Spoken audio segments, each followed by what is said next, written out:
પુરાવા માટે લોકો એમ જોતા નથી રંજાઈ જાય એના બદલે અહીંયા આગળ પેટ્રોલ પુરાવા માટે અહીંયા આગળ આવી ગયા, કારણ કે પેટ્રોલ બહુ ઇમ્પોર્ટન્ટ છે બધા માટે.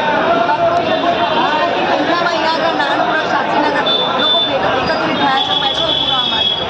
નમસ્કાર.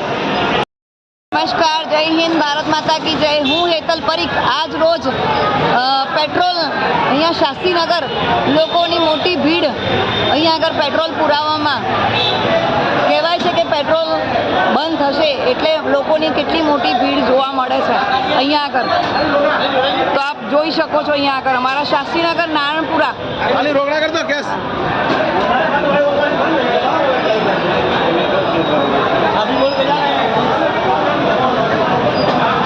આપ જોઈ શકો છો કેટલી મોટી ભીડ છે અમદાવાદ નારણપુરામાં શાસ્ત્રીનગર પેટ્રોલ પંપ. લાઈન લાગી છે, ખોટી લાઈન લાગી છે. ના, પેટ્રોલનું શું કેવું છે? બંધ થશે કે નહીં થાય? શું કેવું છે આપનું? પેટ્રોલ મળવું જોઈએ ને મળશે જ. હા, એવું લાગે છે. આ તો કોઈ દેખાડો કરી નાખ્યો એવું લાગે છે. આપનું શું કેવું છે પેટ્રોલ માટે થઈને?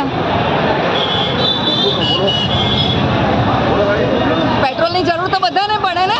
હા, તો આપ બધા ઇમરજન્સીમાં અહીંયા પેટ્રોલ પુરાવા માટે આવ્યા છો, તો પેટ્રોલ શું ઇમ્પોર્ટન્ટ રાખે છે જીવનમાં? ધંધા માટે પેટ્રોલ જરૂર છે ગાડી.